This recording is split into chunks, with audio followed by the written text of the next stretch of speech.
Hello दोस्तों, स्वागत है आपका जीएस आईक्यू एजुकेशन के इस यूट्यूब चैनल पे। आज हम लोग इस वीडियो में करेंगे क्राउन पब्लिकेशन का जो बिहार जीके का जो स्पेशल एक बहुत ही शानदार पुस्तक आती है। तो उसमें हम लोग मॉडर्न हिस्ट्री ऑफ बिहार से हम लोग जितने भी इम्पोर्टेंट जो भी फैक्ट जो पूछे जाते हैं, जैसे कि बीपीएससी में, सीडीपीओ में, बिहार एसआई में या बीएसएससी, जो भी बिहार के एग्ज़ाम है उसमें पूछे जाते हैं जो भी प्रश्न बिहार स्पेशल से, तो उस प्रश्न को हम लोग यहाँ पे इस वीडियो में हम लोग करेंगे मॉडर्न हिस्ट्री ऑफ बिहार का। तो चलिए, आप लोगों का आशा करता हूँ कि ये सीरीज़ आप लोगों को बहुत अच्छा लगेगा, और अच्छा लगेगा तो वीडियो को लाइक करना ना भूलिएगा। अपना सजेशन कमेंट सेक्शन में ज़रूर दीजिएगा ताकि नेक्स्ट वीडियो बहुत जल्द ही मैं आप लोगों के लिए ले आ सकूँ। ठीक है, तो चलिए बिना देरी किए हुए शुरू करते हैं। पहला प्रश्न मॉडर्न हिस्ट्री ऑफ बिहार से। ठीक है, पहला प्रश्न ये है कि मध्यकालीन बिहार में अंतर्राष्ट्रीय व्यापार का मुख्य केंद्र क्या था। मध्यकालीन बिहार में अंतर्राष्ट्रीय व्यापार का मुख्य जो केंद्र था ये था आपका पटना और भागलपुर था। सेकंड क्वेश्चन देखते हैं कि सबसे पहले बिहार पहुंचने वाले यूरोपीय व्यापारी थे। सबसे पहले बिहार पहुंचने वाले कौन यूरोपीय व्यापारी थे? तो वे थे कौन? तो ये पुर्तगाली थे। सबसे पहले कौन आया था? पुर्तगाली। फिर कौन आया था? डच। फिर कौन आया था? अंग्रेज। और फिर कौन आया था? फ्रांसीसी। ठीक है, तो ये PDEF एक ट्रिक के थ्रू आप लोग इसको याद रख सकते हैं। ठीक है, अगला क्वेश्चन देखते हैं कि डच व्यापारियों ने किस वर्ष पटना में फैक्ट्री स्थापित किया था। तो ऑप्शन है 1630, 1631, 1632 और 1633। ठीक है, तो इसका आंसर होगा 1632। ठीक है, डच व्यापारियों ने पटना में जो फैक्ट्री स्थापित किया था 1632 में। चौथा प्रश्न देखते हैं कि अंग्रेज व्यापारियों ने पटना में किस वर्ष फैक्ट्री स्थापित किया था। यहाँ पे ये डच था और यहाँ पे ये अंग्रेज है, तो अंग्रेज ने कब किया था? ये किया था 1651 में किया था। ठीक है, इसका आंसर ऑप्शन हो जाएगा सेकेंड ऑप्शन हो जाएगा। नेक्स्ट देखते हैं कि फ्रांसीसी व्यापारियों का व्यापारिक केंद्र कौन सा था। फ्रांसीसी व्यापारियों का व्यापारिक केंद्र जो था वो था चंद्रनगर था। नेक्स्ट क्वेश्चन है कि यूरोपीय व्यापारियों के भारत आकर व्यापार करने के क्या कारण थे। तो इसके जो कारण थे वो ऑप्शन हम देखते हैं यहाँ पे कि सल्जुक तुर्कों द्वारा उनके व्यापारिक नावों के आगमन पर प्रतिबंध लगाना, यूरोपीय ईसाइयों और टर्की के मुसलमानों के बीच धार्मिक युद्ध, भारत की संपन्नता और उपयुक्त सभी। तो ये जो इसका आंसर हो जाएगा ये होगा उपयुक्त सभी। ठीक है, ये चारों ऑप्शन क्या होंगे? सही हैं। नेक्स्ट क्वेश्चन देखते हैं कि किस मुगल शाहजादे ने बिहार के यूरोपीय व्यापारियों को भ्रष्ट तरीके से खालसा भूमि प्रदान करने लगा था। तो ये था फारुखसियर था। ठीक है, ये फारुखसियर जो था वो बिहार का जो खालसा भूमि जो था वो क्या यूरोपीय जो व्यापारी थे उनको गलत तरीके से उनको देने लगा था। नेक्स्ट देखते हैं कि किस मुगल शहजादे ने धन प्राप्ति के लिए यूरोपीय व्यापारियों को पटना में लूट लिया था। किस मुगल शहजादे ने? तो इसका आंसर हो जाएगा ये फारुखसियर होंगे। ठीक है, फारुखसियर ने क्या किया था? ये मुगल शहजादा था जो यूरोपीय व्यापारियों को पटना में इन्होंने क्या किया कि लूट लिया था। ठीक है, आगे देखते हैं कि औपनिवेशिक कंपनी सरकार की स्थापना किस वर्ष हुई थी। औपनिवेशिक कंपनी सरकार की स्थापना किस वर्ष हुई थी? तो इसका ऑप्शन होगा 1765 में हुई थी। ठीक है, आगे देखते हैं। नेक्स्ट क्वेश्चन देखते हैं कि बिहार में औपनिवेशिक कंपनी सरकार का द्वैत शासन रहा। तो द्वैत शासन जो रहा वो 1765 से 1772 तक रहा था। नेक्स्ट क्वेश्चन देखते हैं, बिहार, बंगाल और उड़ीसा की दीवानी यानी कि राजस्व प्रशासन प्राप्त करने पर कंपनी सरकार के कितने रुपये मुगल बादशाह शाह आलम को प्रतिवर्ष देना स्वीकार किया था। तो ये है 26 लाख रुपया प्रतिवर्ष शाह आलम को देना ये स्वीकार किया था। कौन? तो ये बिहार बंगाल और उड़ीसा की जो दीवानी जो प्राप्त करते थे जो वो कंपनी, इसने 26 लाख रुपये ये मुगल बादशाह शाह आलम द्वितीय को प्रतिवर्ष देना स्वीकार किया था। नेक्स्ट क्वेश्चन देखते हैं, बिहार में कंपनी सरकार स्थापित होते बिहार का नायब यानी कि प्रमुख प्रशासनिक अधिकारी कौन था। तो ये इसका आंसर हो जाएगा सीताब राय थे। ठीक है, आगे देखते हैं, किस यूरोपीय यात्री ने मुगल काल में पटना की जनसंख्या 2 लाख बताया। बहुत ही इंपॉर्टेंट क्वेश्चन है, तो ये होगा टैवर्निए। ठीक है, इस यूरोपीय यात्री ने जो मुगल काल में पटना की जो जनसंख्या जो है वो 2 लाख बताया है। नेक्स्ट क्वेश्चन देखते हैं कि कंपनी सरकार को बिहार, बंगाल, उड़ीसा से प्रतिवर्ष कितने लाख पाउंड राजस्व की प्राप्त होती थी? तो ये प्राप्त होती थी 30 लाख पाउंड प्राप्त होती थी। नेक्स्ट देखते हैं कि बिहार में द्वैध यानी कि दोहरा शासन से अराजकता फैल गई थी। इस अराजकता के समय चौथ वसूलते थे। कौन चौथ वसूलते थे? तो ये मराठे जो हैं, मराठे क्या करते थे? चौथ वसूलते थे। नेक्स्ट क्वेश्चन देखेंगे, अंग्रेज बिहार में किससे भयभीत रहते थे? तो अंग्रेज जो है सबसे ज़्यादा बिहार में भयभीत रहते थे मराठों से। नेक्स्ट क्वेश्चन देखते हैं कि कंपनी सरकार के कार्यकाल में किस वर्ष बिहार में भीषण अकाल पड़ा था? तो ये 1770 में जो बिहार में भीषण अकाल पड़ा था। नेक्स्ट क्वेश्चन देखते हैं, 18 नंबर प्रश्न देखेंगे, कंपनी सरकार की हस्तक्षेप नीति के कारण थे। कंपनी सरकार के हस्तक्षेप नीति के कारण थे राजस्व वसूली, प्रशासनिक पकड़ मजबूत करना, सभी को नियंत्रण में रखना, उपयुक्त सभी। तो इसका ऑप्शन हो जाएगा डी यानी कि उपयुक्त सभी होगा। नेक्स्ट क्वेश्चन देखते हैं कि बिहार में नोनिया विद्रोह जो 1770 से 1800 का बीच जो हुआ था उसका कारण क्या था? तो उसका कारण क्या था? तो सोरा था। ठीक है, तो सोरा ही उसका प्रमुख कारण था जिससे बिहार में नोनिया विद्रोह हुआ था। कब हुआ था? तो 1770 से 1800 के बीच में हुआ था, 1800 तक चला था। ठीक है, आगे क्वेश्चन देखते हैं कि देश को गुलामी से मुक्त कराना सबसे बड़ा धर्म है। पराधीनता की मुक्ति के लिए अपने को होम कर दो। ठीक है, मतलब अपने आप को उसमें क्या करना है कि झोंक देना है, मतलब तो ये जो सन्यासी विद्रोह के समय का यह उद्घोष किसका था? तो ये जो उद्घोष था सन्यासी गुरुओं का था। पूजा, होम शब्द जो है ना, होम शब्द को मतलब कहा जाता है पूजा पाठ में जो अग्नि का कुंड बना करके जो हवन किया जाता है उसी से संबंधित है। ठीक है, होम। ठीक है, तो देश को गुलामी से मुक्त कराना सबसे बड़ा धर्म है। पराधीनता की मुक्ति के लिए अपने आप को होम कर दो, यानी कि अपने आप को न्यौछावर कर दो, अपने आप को अपने प्राण को त्याग दो, मतलब ऐसा कुछ करो जिससे कि क्या होगा कि देश को गुलामी से हम लोग मुक्त करा पाएँ। यह सन्यासी विद्रोह के समय में सन्यासी गुरुओं का ये क्या था? उद्घोष था। नेक्स्ट क्वेश्चन देखते हैं कि बीरभूम जिले यानी कि वर्तमान संथाल परगना में किस जनजाति ने कंपनी सरकार के विरुद्ध किया था? किस जनजाति ने कंपनी सरकार के विरुद्ध किया था? तो ये जो होगा इसका आंसर हो जाएगा पहाड़िया। ठीक है, इसका आंसर पहाड़िया होगा। नेक्स्ट क्वेश्चन देखते हैं, मुंडा यानी कि कोल विद्रोह किस वर्ष शुरू हुआ था? तो ये जो कोल विद्रोह शुरू हुआ था 1831 में शुरू हुआ था। आगे का प्रश्न देखते हैं, संथाल विद्रोह किस वर्ष प्रारंभ हुआ था? तो संथाल विद्रोह जो प्रारंभ हुआ था 1855 में प्रारंभ हुआ था। नेक्स्ट क्वेश्चन देखते हैं कि लोटा विद्रोह किस जिले में हुआ था? तो लोटा विद्रोह किस जिले में हुआ था? तो ये मुजफ्फरपुर जिले में हुआ था। ठीक है, ये सिपाही विद्रोह के समय में ही हुआ था। क्यों हुआ था? तो क्योंकि वो मतलब पीतल का जो पात्र था उसकी जगह पे मिट्टी का ये लोग मतलब मिट्टी का पात्र अंग्रेज दे रहे थे, इसी वजह से हुआ था। नेक्स्ट क्वेश्चन देखते हैं, बहावी आंदोलन का प्रमुख केंद्र कौन सा था? तो बहावी आंदोलन का प्रमुख केंद्र था पटना। ठीक है, नेक्स्ट क्वेश्चन देखते हैं यहाँ पे कि बिहार में 1857 का सैनिक विद्रोह कहाँ से शुरू हुआ था? तो बिहार में जो सैनिक विद्रोह जो हुआ था 1857 का, वो रोहिणी से हुआ था।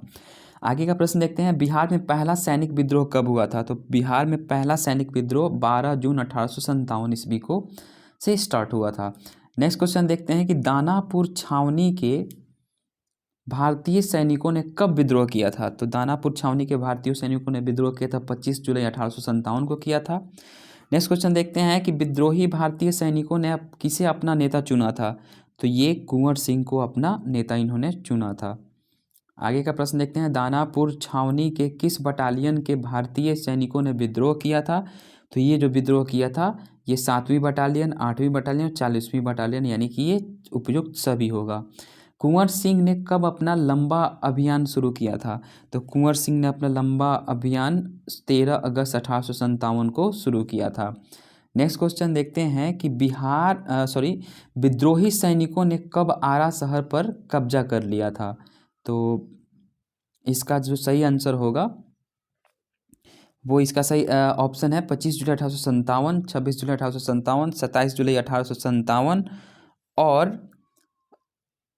28 जुलाई 1857। तो इसका सही आंसर होगा 26 जुलाई 1857। ठीक है, मतलब आरा पे 26 जुलाई 1857 को अंग्रेज़ों ने क्या किया था कि अपना मतलब उसको।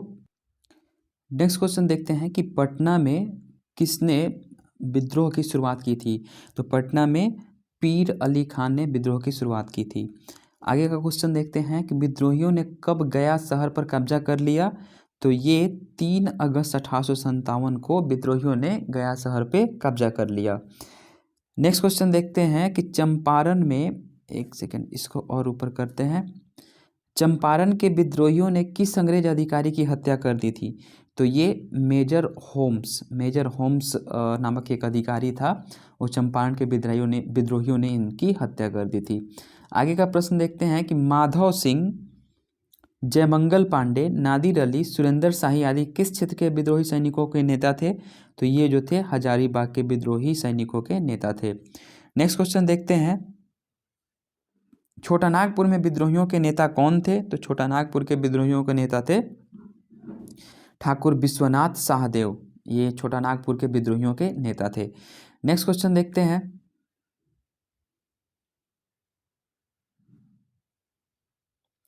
पलामू क्षेत्र में किसके नेतृत्व में लड़ाई लड़ी गई थी।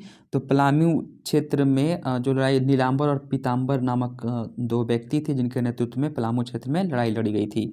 नेक्स्ट क्वेश्चन देखते हैं कि जगदीशपुर में किसके नेतृत्व में समानांतर सरकार की स्थापना की गई थी। तो ये अमर सिंह, जो कुंवर सिंह के बड़े भाई थे, इनके नेतृत्व में क्या किया गया था, समानांतर सरकार की स्थापना की गई थी।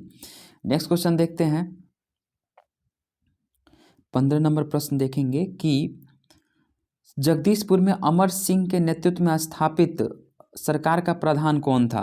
तो सरकार का प्रधान हरिकिशन सिंह थे।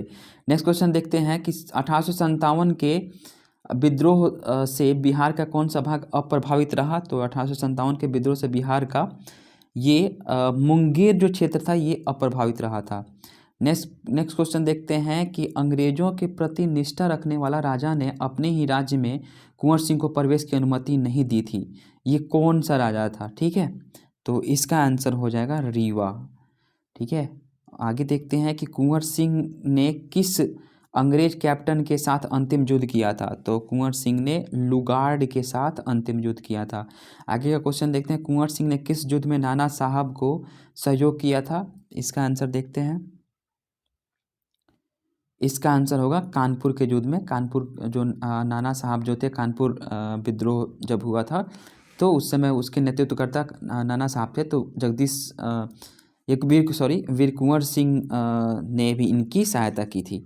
नेक्स्ट क्वेश्चन देखते हैं, कुंवर सिंह कब आजमगढ़ पर अधिकार कर लिया था। तो कुंवर सिंह ने आजमगढ़ पे 26 मार्च 1858 को अधिकार कर लिया था। नेक्स्ट क्वेश्चन देखते हैं कि 1857 के विद्रोह के समय पटना का आयुक्त कमिश्नर कौन था। तो ये विलियम टेलर जो था वो 1857 के विद्रोह के समय पटना का कमिश्नर था, यानी कि आयुक्त था। 1857 के आंदोलन के दौरान किसने अंग्रेजों के विरुद्ध छापामार युद्ध करता रहा। तो ये छापामार युद्ध अमर सिंह 1857 के आंदोलन के समय करते रहे। आगे का क्वेश्चन देखते हैं, किस अंग्रेज अधिकारी ने कुंवर सिंह को मिलने के लिए पटना आमंत्रित किया था। तो ये विलियम टेलर जो था वही कुंवर सिंह को मिलने के लिए पटना में आमंत्रित किया था। नेक्स्ट क्वेश्चन देखते हैं कि मोहम्मद हुसैन खान किस क्षेत्र में विद्रोह का नेतृत्व किया था। तो ये छपरा क्षेत्र में मोहम्मद हुसैन खान ने विद्रोह का नेतृत्व किया था। नेक्स्ट क्वेश्चन देखते हैं कि कुंवर सिंह के छोटे भाई व छापामार युद्ध के योद्धा अमर सिंह को किसने गिरफ्तार किया था। तो कुंवर सिंह के जो छोटे वो जंग बहादुर ने किया था। सॉरी, मैंने वहाँ पे बड़ा भाई बता दिया है, ये कुंवर सिंह के छोटे भाई थे। अमर सिंह जो है वो कुंवर सिंह के छोटे भाई, ठीक है। तो उसको आप लोग सुधार कर लीजिएगा। नेक्स्ट क्वेश्चन देखते हैं, नेक्स्ट क्वेश्चन है कि स्वदेशी आंदोलन के प्रणेता कौन थे। तो स्वदेशी आंदोलन के जो प्रणेता थे वे सखाराम गणेश देउस्कर। ये बिहार में स्वदेशी आंदोलन जो हुआ था उसके प्रणेता थे सखाराम गणेश देउस्कर।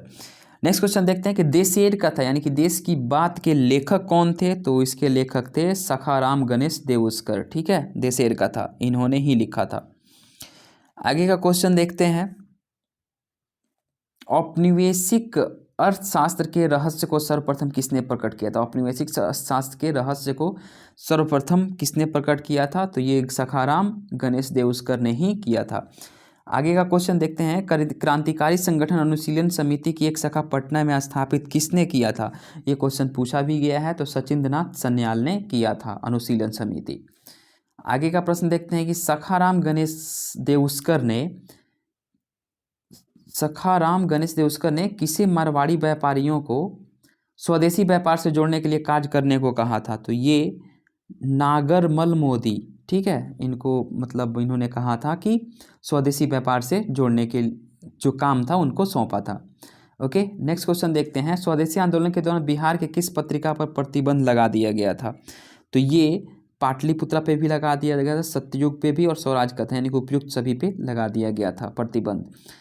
नेक्स्ट क्वेश्चन देखते हैं कि स्वदेशी आंदोलन को प्रोत्साहित करने वाली पुस्तक देश का धन, स्वदेशी आंदोलन को प्रोत्साहित करने वाली पुस्तक देश का धन का लेखक कौन था? तो इसके लेखक जो थे वो थे राधा मोहन गोकुल। आगे का प्रश्न देखते हैं, किस वायसराय के इशारे पर एलन ऑक्टेवियन क्विम ने भारतीय राष्ट्रीय कांग्रेस की स्थापना 1885 में किया था? तो ये डफरिन, यानी कि इसी को एलन ऑक्टेवियन क्यूम, जिसको एओ ह्यूम के नाम से जानते हैं हम लोग, ठीक है, कांग्रेस का संस्थापक था, ठीक है, वायसराय के इशारे पे किया था, तो डफरिन, ठीक है। नेक्स्ट देखते हैं, जिसको सेफ्टी वॉल्व के भी नाम से जाना जाता है। नेक्स्ट क्वेश्चन देखते हैं, किस राष्ट्रवादी नेता ने एओ ह्यूम द्वारा स्थापित भारतीय राष्ट्रीय संघ को अखिल भारतीय राष्ट्रीय कांग्रेस के रूप में परिवर्तित किया था? तो इसका ऑप्शन देख लेते हैं और इसके अनुसार इसका आंसर क्या होगा वो देखते हैं। तो इसका आंसर जो होगा, ऑप्शन दिया हुआ है लोकमान्य तिलक, लाला लाजपत राय, महात्मा गांधी, राजेंद्र प्रसाद। तो इसका आंसर होगा लोकमान्य तिलक, ठीक है। किस गर्म दल के नेता की गिरफ्तारी से जून 1908 में पूरे बिहार में विरोध दिवस मनाया गया था? तो इसका आंसर होगा लोकमान्य तिलक। नेक्स्ट क्वेश्चन देखते हैं कि लोकमान्य तिलक ने कब होम रूल लीग की स्थापना की थी? तो इसका आंसर हो जाएगा 28 अप्रैल 1916 को होम रूल लीग की स्थापना लोकमान्य तिलक ने किया था। 12 नंबर प्रश्न देखेंगे, राजकुमार शुक्ल को किसने गांधी जी से मिलने की सलाह दिया था? तो ये जो गणेश शंकर विद्यार्थी जो थे, यही राजकुमार शुक्ल को गांधी जी से मिलने का सलाह दिए थे। नेक्स्ट क्वेश्चन देखते हैं कि गांधी जी कब अपने सहयोगियों के साथ मोतिहारी पहुंचे थे? ये क्वेश्चन पूछा भी जाता है, ठीक है, बीपीएससी में पूछा जाता है। तो इसका सही आंसर होगा 16 अप्रैल 1917 को। 16 अप्रैल 1917 को गांधी जी अपने सहयोगियों के साथ मोतिहारी पहुंचे थे। नेक्स्ट क्वेश्चन देखते हैं, चंपारण सत्याग्रह आंदोलन के दौरान तिरहुत प्रमंडल का आयुक्त कौन था? तो ये तिरहुत प्रमंडल का आयुक्त था एल.एफ. मार्सेड। एल.एफ. मार्सेड जो था वो तिरहुत प्रमंडल का आयुक्त था। आगे का प्रश्न देखेंगे कि चंपारण संबंधी विवाद को हल करने के लिए चंपारण एग्रेरियन कमेटी का गठन कहाँ हुआ था? यानी कि चंपारण वही 3 बटा जो यानी कि 20 कट्ठा में 3 कट्ठा नील की खेती जो अंग्रेज जबरदस्त जबरन करवाते थे, तो उसी को जब हल किया गया उस विवाद को, तो चंपारण एग्रेरियन कमेटी का एक गठन हुआ। तो इस कमेटी का गठन कहाँ पे हुआ था? तो ये कमेटी बनी थी कहाँ पे? तो रांची में बनी थी। ओके, आगे देखते हैं कि चंपारण अधिनियम का जन्म हुआ था। चंपारण अधिनियम का जन्म हुआ था 4 मार्च 1918 को। रॉलेट एक्ट यानी कि अराजकता एवं क्रांतिकारी अपराध कानून कब पारित हुआ था? ये हुआ था 21 मार्च 1919 को। और रॉलेट एक्ट 21 मार्च 1919 को हुआ था। और जालियांवाला बाग रॉलेट एक्ट से ही संबंधित मतलब जब ये आया था उसके बाद से जालियांवाला बाग हत्याकांड हो गया था, तो वो 13 अप्रैल याद रखिएगा, ठीक है, 13 अप्रैल 1919। और ये रॉलेट एक्ट जो है वो 21 मार्च 1919 को ये पारित हुआ था। रॉलेट एक्ट को किसने काला कानून की संज्ञा दी थी? तो ये होंगे महात्मा गांधी, ठीक है। नेक्स्ट क्वेश्चन देखते हैं। नेक्स्ट क्वेश्चन देखेंगे यहाँ पे कि खिलाफत आंदोलन को व्यापक करने के लिए संपूर्ण बिहार में हड़ताल कब बंद रखा गया था? तो इसका ऑप्शन देखते हैं यहाँ पे 17 मार्च 1920, 18 मार्च 1920, 19 मार्च 1920 और 20 मार्च 1920। तो इसका जो आंसर होगा वो होगा आपको 19 मार्च 1920 होगा। नेक्स्ट क्वेश्चन देखते हैं, थोड़ा सा जूम करके। और नेक्स्ट क्वेश्चन है कि कांग्रेस के किस अधिवेशन में असहयोग प्रस्ताव पास हुआ था? कांग्रेस के किस अधिवेशन में असहयोग प्रस्ताव पास हुआ था? तो इसका आंसर होगा, ये होगा कोलकाता। बिहार स्टूडेंट्स कॉन्फ्रेंस की स्थापना कब हुई थी?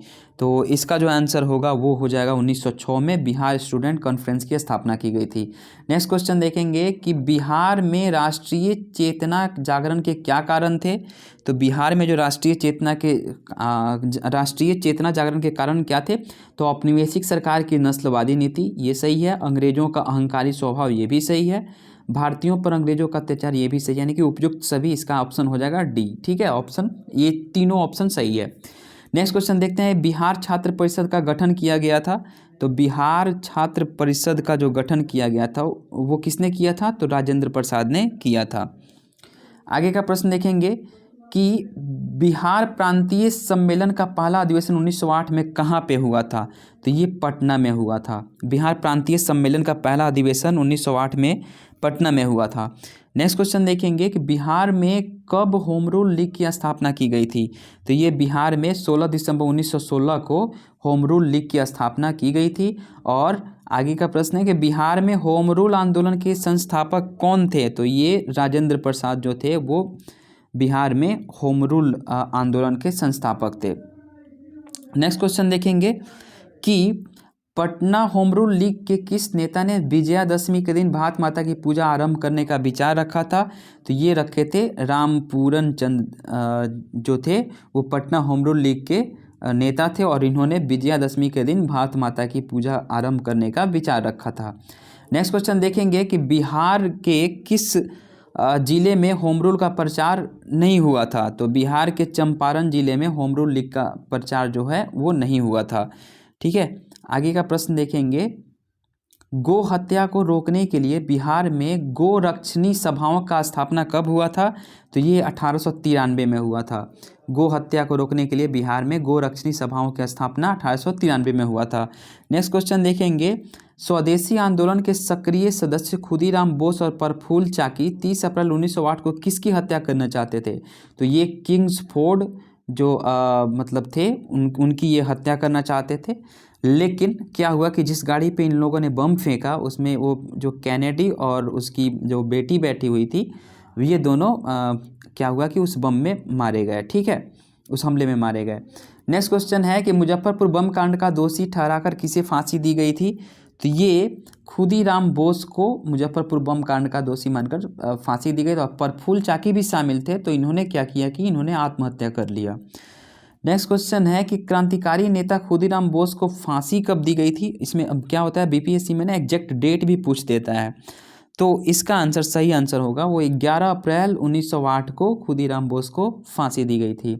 नेक्स्ट क्वेश्चन है कि स्वदेशी आंदोलन के दौरान प्रकाशित पत्रिका स्वराज कथा का संपादन किसने किया था? तो ऑप्शन है महेश नारायण, सच्चिदानंद सिन्हा, बाल मुकुंद वाजपेयी और मुरली मनोहर प्रसाद। तो इसका जो सही आंसर होगा वो होगा बाल मुकुंद वाजपेयी। ठीक है, स्वराज कथा, स्वदेशी आंदोलन जब शुरू हुआ था तो बाल मुकुंद वाजपेयी ने स्वराज कथा नामक एक जो पत्रिका था उसका संपादन किया था। नेक्स्ट क्वेश्चन देखते हैं, किस क्रांतिकारी पर तिरहुत षड्यंत्र मुकदमा चला था? तो ये जोगेंद्र शुक्ल पे तिरहुत षड्यंत्र मुकदमा चलाया गया था। नेक्स्ट क्वेश्चन है कि बिहार के किस क्रांतिकारी नेता ने 1928 के हिंदुस्तान सोशलिस्ट रिपब्लिकन आर्मी की बैठक में सम्मिलित हुए थे? तो ये जो हुए थे फणींद्रनाथ घोष हुए थे। ठीक है, 1928 के हिंदुस्तान सोशलिस्ट रिपब्लिकन आर्मी की बैठक में सम्मिलित हुए थे। नेक्स्ट क्वेश्चन है कि पटना क्रांतिकारी के नेता कौन थे? पटना क्रांतिकारी के नेता कौन थे? तो ये थे मणिंद्र नारायण राय थे। नेक्स्ट क्वेश्चन है कि बिहार युवक संघ की स्थापना कब हुई थी? तो ये 1928 में बिहार युवक संघ की स्थापना हुई थी। नेक्स्ट क्वेश्चन है कि मुगल बादशाह शाह आलम द्वितीय द्वारा ईस्ट इंडिया कंपनी को कब बंगाल, बिहार और उड़ीसा की दीवानी राजस्व प्रशासन प्रदान किया गया था? तो इसका ऑप्शन है 10 अगस्त 1765, 11 अगस्त 1765, 12 अगस्त 1765 और 13 अगस्त 1765। तो इसका सही आंसर होगा 12 अगस्त 1765 को मुगल बादशाह शाह आलम द्वितीय ने क्या किया था कि ईस्ट इंडिया कंपनी को बंगाल, बिहार और उड़ीसा का जो दीवानी जो राजस्व रेवेन्यू जो होता था उसका वो राजस्व प्रशासन क्या किया प्रदान कर दिया था। ठीक है, आगे देखते हैं कि कंपनी सरकार की राजधानी थी, कंपनी सरकार की राजधानी क्या थी, तो ये कलकत्ता थी। नेक्स्ट क्वेश्चन देखते हैं, बिहार में कंपनी सरकार का प्रशासन शुरू होते प्रशासन में किनका वर्चस्व स्थापित हो गया था, तो ये बंगालियों का जो क्या हुआ था कि प्रशासन में वर्चस्व स्थापित हो गया था। नेक्स्ट क्वेश्चन देखते हैं कि बिहार के प्रशासन पर बंगालियों का वर्चस्व हो जाने पर बिहार के किस समाचार पत्र में व्यंग्यात्मक टिप्पणियां हुआ करता था। ठीक है, तो वो कौन सा कौन सा वो समाचार पत्र था बिहार का जिसमें बंगालियों पे क्या होता था, व्यंग्यात्मक टिप्पणियां की जाती थी, तो ये इसका ऑप्शन आंसर हो जाएगा बिहार टाइम्स। ओके, नेक्स्ट देखते हैं कि किनके संपादन में बिहार टाइम्स निकला करता था, तो ये इसका आंसर होगा महेश नारायण के संपादन में बिहार टाइम्स निकला करता था। बिहार टाइम्स के संपादक कौन थे, तो महेश नारायण थे। नेक्स्ट देखते हैं कि बिहार टाइम्स कब से निकलना शुरू हुआ था, तो इसका होगा 1894 से बिहार टाइम्स निकलना शुरू हुआ था। नेक्स्ट क्वेश्चन देखते हैं, बिहार के किस उपराज्यपाल को महेश नारायण ने 1894 में बिहार को बंगाल से अलग करने का ज्ञापन दिया था, तो बिहार के किस उपराज्यपाल कौन थे जब महेश नारायण ने 1894 में बिहार को बंगाल से अलग करने का ज्ञापन दिया था, तो इसका आंसर होगा चार्ल्स इलियट। ठीक है, तो ऑप्शन ये इसका सही होगा। नेक्स्ट है कि बिहार को बंगाल से अलग करने के संबंधी लेख the partition of the lower provisions and an alternative proposal 1904 में हिंदुस्तान रिव्यू में प्रकाशित हुआ था। यह किसके द्वारा लिखा गया था, तो यह जो लिखा गया था ये सच्चिदानंद के द्वारा लिखा गया था।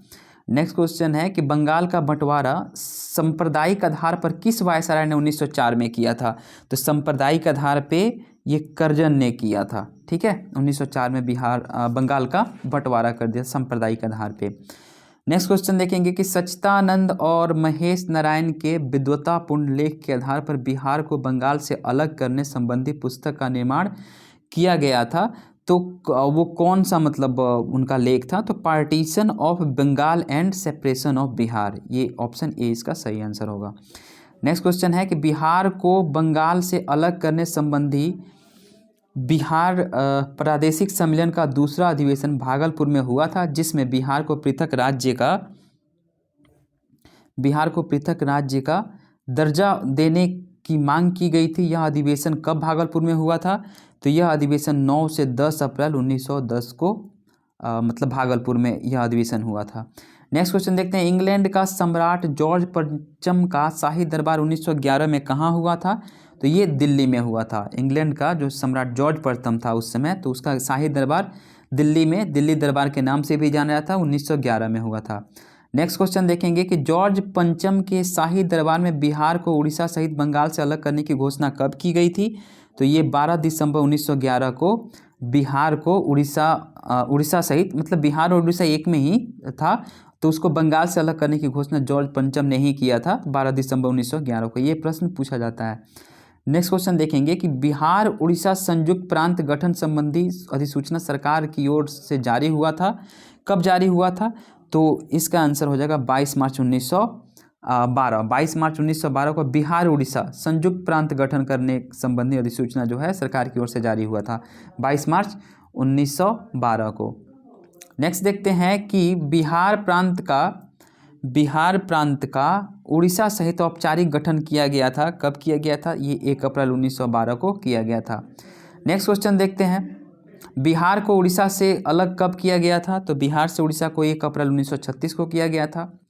बिहार उड़ीसा बंटवारे के बाद विवादित क्षेत्र रहा था, तो ये विवादित क्षेत्र रहा था सरायकेला और खरसावां रहा था। ठीक है, आगे का प्रश्न देखेंगे, बिहार के कितने प्रतिशत भूभाग को काटकर झारखंड राज्य का निर्माण किया गया था, तो ये 46% जो भूभाग को काटकर झारखंड राज्य का निर्माण किया गया था। तो बिहार का 46% भूभाग को काट करके झारखंड राज्य का निर्माण किया गया था।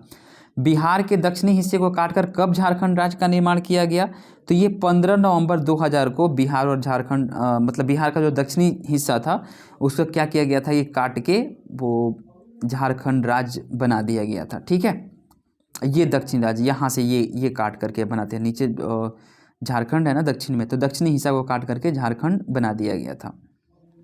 नेक्स्ट क्वेश्चन देखते हैं कि बिहार के किस मुख्यमंत्री के कार्यकाल में बिहार के दक्षिणी हिस्से को काटकर झारखंड राज्य का निर्माण हुआ था? तो ये जो है वो राबड़ी देवी का जो कार्यकाल था, मतलब इन्हीं के कार्यकाल में दक्षिणी हिस्से को काट करके झारखंड राज्य का निर्माण किया गया था। नेक्स्ट क्वेश्चन देख, गणतांत्रिक शासन व्यवस्था विश्व समाज को कहाँ से प्राप्त हुआ था? तो ये बिहार से प्राप्त हुआ था। ठीक है, वैशाली जो सबसे जो पहला जो गणतंत्र था, ठीक है, विश्व का। नेक्स्ट देखते हैं, भारतीय संविधान के अंतर्गत बिहार विधानसभा के सदस्यों की संख्या तय की गई थी कितनी? तो ये 330 तय की गई थी। आज से 2500 वर्ष पूर्व लिच्छवी गणतंत्र की राजधानी कहाँ थी? तो लिच्छवी गणतंत्र की राजधानी जो थी वो वैशाली थी। ठीक है, नेक्स्ट क्वेश्चन देखते हैं, लिच्छवी गणराज्य का उल्लेख कहाँ पे हुआ है? तो लिच्छवी गणराज्य का उल्लेख अंगुत्तर निकाय में भी हुआ है, विनय पिटक में भी हुआ है, फाहियान, युआनचोंग, ह्वेनसांग, इत्सिंग आदि बौद्ध तीर्थ यात्रियों के यात्रा वृत्तांत में भी हुआ है। तो ये उपयुक्त सभी, इसका ऑप्शन डी सही हो जाएगा। नेक्स्ट क्वेश्चन देखते हैं, इंडियन इंडिपेंडेंस जो बिल संसद में कब प्रस्तुत किया गया था? तो ये जुलाई 1947 में इसको क्या किया गया, इंडियन इंडिपेंडेंस जो बिल था वो संसद में प्रस्तुत किया गया था। देश के बंटवारे के समय संविधान सभा के कितने सदस्य रह गए थे जिन्होंने भारत की संविधान सभा के निर्माण में भाग लिया था? तो ये 299 जो सदस्य जो बंटवारे के पश्चात रह गए थे, जो संविधान सभा के निर्माण में इन्होंने भाग लिया था। नेक्स्ट क्वेश्चन देखते हैं कि संविधान सभा के ने भारतीय संविधान को कब पारित किया था? तो ये पारित किया था 26 जनवरी 1950 को संविधान सभा ने भारतीय संविधान को पारित कर दिया था, यानी कि लागू कर दिया था। नेक्स्ट क्वेश्चन देखते हैं कि संविधान सभा का पहला अध्यक्ष कौन था? तो संविधान सभा का पहला अध्यक्ष जो सच्चिदानंद सिन्हा थे, जो अस्थायी अध्यक्ष थे, लेकिन बाद में अस्थायी अध्यक्ष राजेंद्र प्रसाद को बनाया गया। नेक्स्ट क्वेश्चन देखते हैं, नेक्स्ट क्वेश्चन है कि संविधान निर्माण समिति के अध्यक्ष कौन थे? संविधान निर्माण समिति के जो अध्यक्ष थे वो BR अम्बेडकर थे, भीमराव अम्बेडकर, जिनको बाबा साहब के नाम से जाना जाता है, ये संविधान निर्माण समिति के अध्यक्ष थे। नेक्स्ट क्वेश्चन है कि 1937 के चुनाव में बिहार विधानसभा के लिए कितने सीटों के लिए व्यवस्था की गई थी? तो ये 152 सीटों के लिए व्यवस्था की गई थी। नेक्स्ट क्वेश्चन है कि भारत छोड़ो आंदोलन के पश्चात किसने सांप्रदायिक आधार पर बिहार का विभाजन का मुद्दा उठाया था? तो ये मुस्लिम लीग ने भारत छोड़ो जो आंदोलन 1942 हो रहा था, उस समय सांप्रदायिक आधार पर बिहार का विभाजन करने का ये मुद्दा उठाया था, ये मुस्लिम लीग ने उठाया था। नेक्स्ट क्वेश्चन है कि मार्च 1946 के चुनाव में बिहार विधानसभा के लिए कांग्रेस कितने सीटों पर विजयी हुआ था? तो इसका आंसर जो हो जाएगा 98 सीटों पर कांग्रेस विजयी हुआ था। आगे का प्रश्न है कि श्री कृष्ण सिंह के नेतृत्व में कब 1946 में कांग्रेस मंत्रिमंडल ने शपथ लिया था? तो 30 मार्च 1946 को श्री कृष्ण सिंह के नेतृत्व में 1946 में कांग्रेस मंत्रिमंडल ने शपथ ग्रहण किया था। नेक्स्ट क्वेश्चन है कि भारतीय संविधान सभा के लिए चुनाव कब हुए थे? तो ये चुनाव जो हुए थे जुलाई 1946 में हुए थे। आगे का प्रश्न है कि बिहार विधानसभा से भारतीय संविधान सभा के लिए कितने सदस्य चुने गए थे? तो बिहार विधानसभा से भारतीय संविधान सभा के लिए जो सदस्य जो चुने गए थे उनकी संख्या थी 39। नेक्स्ट क्वेश्चन है कि किस औपनिवेशिक कानून से भारतीय संविधान ने बहुत सी धाराओं को अपनाया था? तो इसका आंसर हो जाएगा 1935 का भारतीय सरकार का जो कानून था 1935 का इंडियन गवर्नमेंट एक्ट जो था, उसी से बहुत सारी धाराओं को संविधान में अपनाया गया था।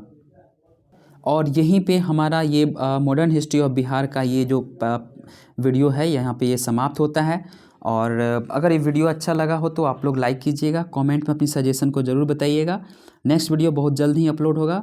और GSIQ एजुकेशन के साथ जुड़े रहने के लिए आप सभी मित्रों को धन्यवाद। मिलते हैं नेक्स्ट वीडियो में।